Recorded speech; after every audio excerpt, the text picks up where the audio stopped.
Hello दोस्तों, ABC coaching YouTube channel में आप सभी का स्वागत है। आप लोग कैसे हैं? आशा है कि आप लोग स्वस्थ और मस्त होंगे, अपने बोर्ड एग्जाम की तैयारी जबरदस्त तरीके से कर रहे होंगे। आज की इस वीडियो में कक्षा 11वीं के हिंदी इलेक्टिव का most important VVI objective question देखने वाले हैं, जो कि आर्ट्स, साइंस, कॉमर्स तीनों संकाय के विद्यार्थियों के लिए काफ़ी इंपॉर्टेंट होने वाला है। तो सभी छात्र इस वीडियो में बताए गए हर एक क्वेश्चन को आप अपने कॉपी में नोट करते जाएं और बोर्ड एग्जाम की परीक्षा देने से पहले इन सभी क्वेश्चन को अच्छे से आप लोग रट लीजिएगा। और आप सभी से रिक्वेस्ट है कि आप हमारे चैनल पर नए हैं तो चैनल को सब्सक्राइब करने के साथ बेल आइकन को प्रेस कर लें, और वीडियो अच्छी लगे तो वीडियो को लाइक करने के साथ साथ अपने सभी दोस्तों के साथ शेयर जरूर करते जाएंगे। तो चलिए दोस्तों क्वेश्चन की ओर चलते हैं। तो देखिए दोस्तों, सबसे पहला क्वेश्चन आप यहाँ पे देख पा रहे हैं, ये जो है खंड क में दिया गया है, जो कि सबसे पहला क्वेश्चन आपका यहाँ पे गद्यांश दिया गया है, जिसमें लिखा है कि निम्नलिखित गद्यांश को ध्यानपूर्वक पढ़िए तथा प्रश्न संख्या 1 से लेकर 5 तक के उत्तर दीजिए। यानी कि ये जो है आपका गद्यांश दिया गया है, इनको जो है आप लोगों को अच्छे से पढ़ना है। ठीक है, तो चलिए इसके प्रश्न उत्तर की ओर चलते हैं। देखिए सबसे पहला इसका प्रश्न दिया गया है कि धन की चाह मनुष्य को किस ओर ले जाती है। तो दोस्तों इसका आंसर हो जाएगा विनाश की ओर। ठीक है, तो ऑप्शन नंबर आपका जो है बी इसका सही आंसर होगा। इसको अच्छे से याद रखेंगे। अगला सवाल है कि प्रस्तुत गद्यांश के अनुसार किसके तल को कोई थाह नहीं होती। तो इसका आंसर होगा दोस्तों घन लिप्सा रूपी सागर। यानी कि दोस्तों धन लिप्सा यानी कि धन में जो पूरी तरह से विलुप्त हो जाता है, उस सागर में जो डूब जाता है उसका कोई थाह नहीं होता है, उसका कोई जो है अंत नहीं होता है। ऑप्शन नंबर आपका ए जो है सही आंसर होगा। इसको अच्छे से जो है आप लोग याद रखें, कॉपी में नोट करते जाएं। और अगला सवाल है कि कैसे व्यक्ति समाज में नीच से नीच काम सम्मान की चिंता किए बिना ही कर देते हैं। तो इसका आंसर जाएगा ऑप्शन नंबर सी, धन की उत्कट कामना से ग्रसित व्यक्ति। अगला सवाल है कि धन लोलुपों, ठीक है याद रखेंगे। चौथा नंबर जो क्वेश्चन है ना, ये काफ़ी पेचीदा है और उसको अच्छे से आप लोगों को समझना है। यहाँ पे ये दिया गया कि धन लोलुपों को समाज कैसी दृष्टि से देखता है। यानी कि उसको जो है धन से पूरी तरह से जो लालायित हो जाती है, तो उनको जो है समाज जो है, ठीक है, यानी कोई व्यक्ति जो है अचानक से पूरी तरह से जो है अमीर हो जाता है, तो वो समाज जो है वो किस नज़र से उसको देखता है। ये आपको यहाँ पे सवाल पूछा गया है। तो इसका आंसर दोस्तों हो जाएगा हे दृष्टि से। ठीक है, ऑप्शन नंबर आपका जो है हे दृष्टि, जिसको हम लोग क्रूर दृष्टि से भी कहते हैं। तो इसको ऑप्शन नंबर जो है ए इसका सही आंसर होगा। अगला सवाल है कि प्रस्तुत गद्यांश का शीर्षक बताइए। तो दोस्तों इसका आंसर आएगा धन लिप्सा का परिणाम। यानी कि पूरी तरह से जो धन से लिप्त हो जाती है, तो उसका क्या परिणाम होगा, क्या दुष्व्यवहार होगा, उसी के बारे में यहाँ पे ये गद्यांश जो है प्रदर्शित कर रहा है, बता रहा है। चलिए अगला सवाल है कि निम्नलिखित पद्यांश को ध्यानपूर्वक पढ़कर प्रश्न संख्या 6 से लेकर 10 तक का उत्तर दीजिए। यानी दोस्तों ये जो है 4 लाइन की जो पंक्ति दी गई है, यह एक कविता है यानी कि पद्यांश है, इसको आप लोगों को पढ़ना है। तो चलिए इसका मैं प्रश्न उत्तर की ओर चलता हूँ। तो देखिए सबसे पहला प्रश्न इसका दिया गया है कि देश किसके बिड़हर वन में भटक गया है। तो दोस्तों इसका आंसर आएगा राजनीतिक दल। ठीक है, ऑप्शन नंबर बी। अगला सवाल है कि मन में हमेशा संशय क्यों उत्पन्न होता है। तो दोस्तों इसका आंसर आएगा ऑप्शन नंबर ए, भविष्य की चिंता के कारण जो है मन जो है हमेशा संशय उत्पन्न करता है। ठीक है, याद रखेंगे। अगला सवाल है कि यहाँ राष्ट्र का क्या आशय है। तो इसका आंसर आएगा एकजुट देश। ठीक है, ऑप्शन नंबर सी। अगला सवाल है कि प्रस्तुत पद्यांश का उचित शीर्षक बताइए। तो इसका आंसर आएगा ऑप्शन नंबर ए, देश और नेता। ठीक है, ये जो आपका पद्यांश दिया गया था, इस पद्यांश का जो महत्वपूर्ण शीर्षक होगा वो होगा देश और नेता। ठीक है, चलिए अगला सवाल है कि संशय शब्द का अर्थ क्या है। तो संशय का अर्थ होता है संदेश। ठीक है, जो कि ऑप्शन नंबर आपका ए जो है सही आंसर होगा। अगला सवाल है कि निबंध का अंतिम भाग कहलाता है। तो इसका आंसर आएगा निष्कर्ष। ठीक है, अगला सवाल है कि निबंध लेखन में डैश यानी कि रिक्त स्थान विचारों की अभिव्यक्ति ऐसी होती है, यानी कि मौलिक विचारों की अभिव्यक्ति होती है। ऑप्शन नंबर आपका ए जो है सही आंसर होगा। अगला सवाल है कि समाचार पत्र के संपादक के नाम लिखे गए पत्र में संबोधन हेतु किस शब्द का प्रयोग प्रचलित है। तो दोस्तों इसका आंसर आएगा महोदय, ऑप्शन नंबर ए।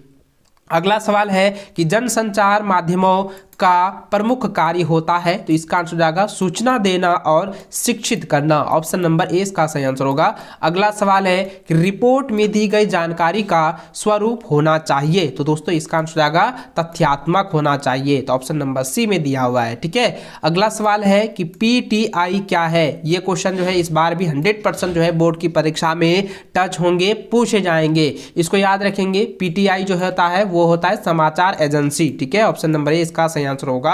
अगला सवाल की ओर चले तो अगला सवाल जो है 17 नंबर दिया गया है कि पत्रकारिता के विकास में कौन सा मूल भाव सक्रिय रहता है? तो दोस्तों इसका आंसर हो जाएगा जिज्ञासा। ठीक है, याद रखेंगे। अगला सवाल है कि सिनेमा और रंगमंच की तरह रेडियो एक दृश्य माध्यम नहीं बल्कि है। तो दोस्तों उसका आंसर क्या हो जाएगा? एक दृश्य माध्यम नहीं बल्कि श्रव्य माध्यम है। ये नंबर ऑप्शन जो है सही आंसर होगा। अगला सवाल है साप्ताहिक पत्रिका सप्ताह में कितनी बार जो है प्रकाशित होती है? तो साप्ताहिक पत्रिका जो है होती है वो साप्ताहिक मतलब हो गया सप्ताह में एक बार आने वाला, तो यानी कि एक ही बार जो है उसका प्रकाशित होता है। तो ऑप्शन नंबर ए इसका सी जो है सही आंसर होगा।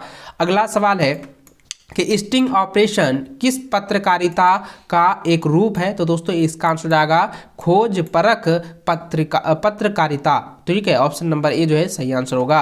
अगला सवाल देखें, यहाँ पे दिया गया है निर्देश में पूछा गया है कि यहाँ पे दिया है निम्नलिखित काव्यांश को पढ़कर प्रश्न संख्या 21 से 23 तक उत्तर दीजिए। तो यहाँ पे देखिए दोस्तों, देख सकते हैं कि ये जो है कुछ जो है पद्यांश की जो है पंक्तियां हैं, इनको आप लोगों को अच्छे से पढ़ लेना है। देखिए लिखा है कि सहरे बनियो साहा वह भी झूठ क्यों बन जाता नहीं महाजन, रोक दिए हैं किसने उसकी जीवन उन्नति के सब साधन, यह क्या संभव नहीं व्यवस्था में जग की कुछ हो परिवर्तन। तो ये जो 6 लाइन की जो पंक्ति है इनको पढ़ते हुए जो है इसके प्रश्नों उत्तरों को जो है आपको अच्छे से समझना है और इसका आंसर आपको देना है। तो देखिए यहाँ पे सबसे पहला प्रश्न दिया गया है कि प्रस्तुत पंक्ति, ठीक है, यानी कि प्रस्तुत पंक्तियां किस पाठ से ली गई है? तो दोस्तों आपको पता होगा कि संध्या के बाद जो कविता है उससे जो है यह पंक्ति उठाई गई है।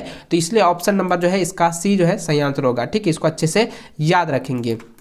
अगला सवाल है कि प्रस्तुत कविता में कैसी व्यवस्था की स्थापना पर बल दिया गया? तो दोस्तों इसका आंसर हो जाएगा ऑप्शन नंबर ए समयावादी। अगला क्वेश्चन है कि शहरी बनियों के सम्मान किनके महाजन बन जाने के कल्पना की गई है?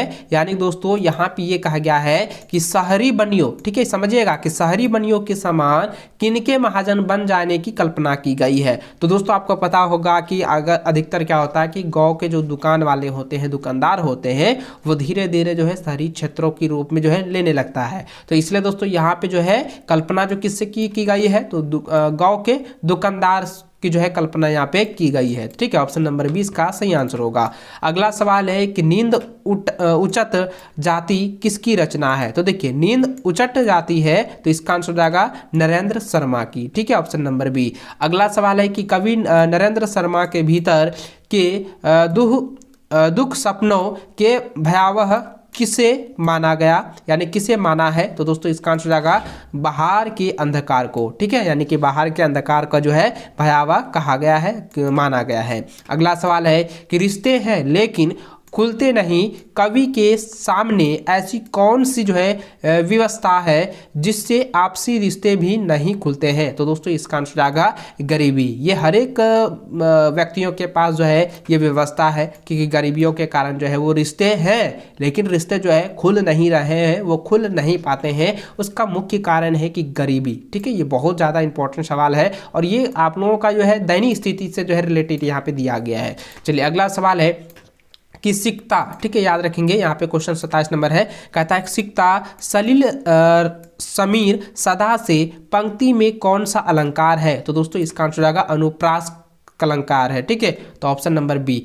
अगला सवाल है कि जाग तुझको दूर जाना कविता में क्या प्रेरणा दी गई है? तो इसका आंसर जाएगा कठिनाइयों से जूझने की। ठीक है, जो भी आपके पास परेशानी है, जो कठिनाइयां हैं, उससे लड़ने व जूझने की जो है यहाँ पे प्रेरणा दी गई है। अगला सवाल है कि महादेवी वर्मा को अपने किस काव्य कृति के लिए भारतीय ज्ञानपीठ पुरस्कार प्राप्त हुआ है? तो इसका आंसर जाएगा ज्ञानपीठ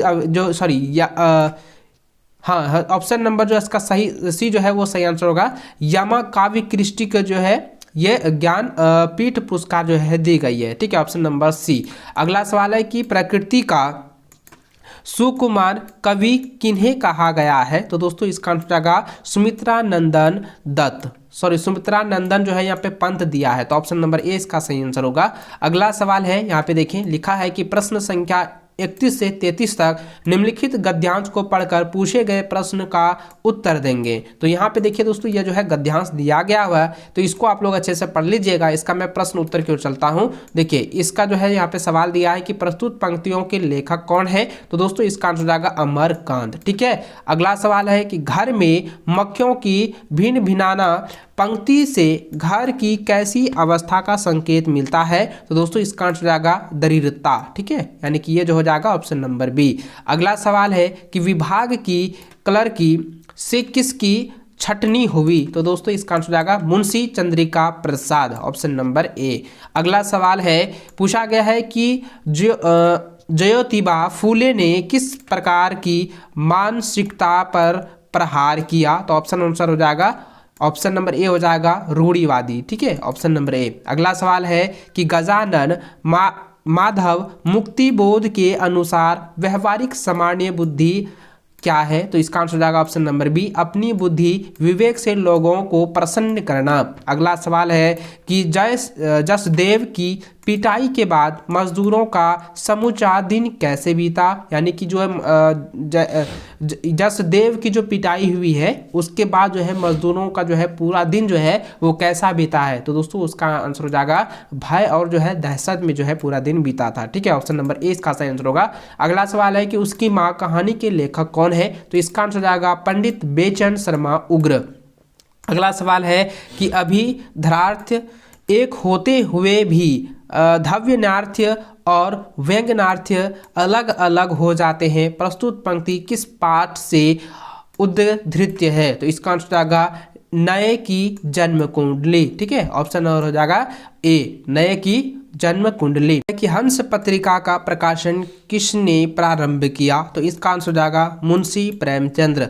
अगला सवाल है कि अंधेर नगरी नाटक का रचना किसने की? तो दोस्तों इसका आंसर आएगा भारतेंदु हरिश्चंद्र। ठीक है, ऑप्शन नंबर डी। अगला सवाल है कि अंडे का छिलके पाठ में बिना अंडे का क्या बना रही है? तो दोस्तों इसका आंसर जाएगा ऑप्शन नंबर बी हलवा बना रही है।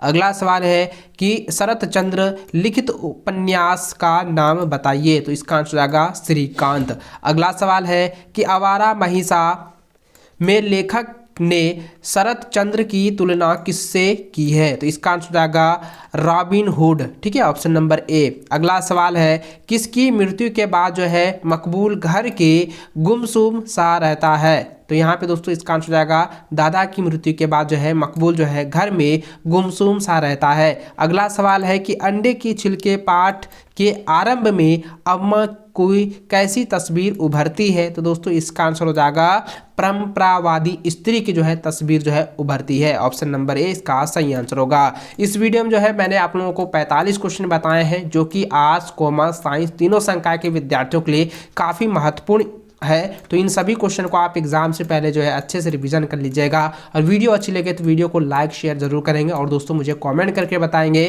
कि आपको कौन सी सब्जेक्ट की जो है और वीडियो चाहिए और नीचे कमेंट करके जो है अपनी राय जरूर देंगे। ठीक है, चलिए दोस्तों मिलते हैं नेक्स्ट वीडियो में, तब तक जय हिंद, वंदे मातरम।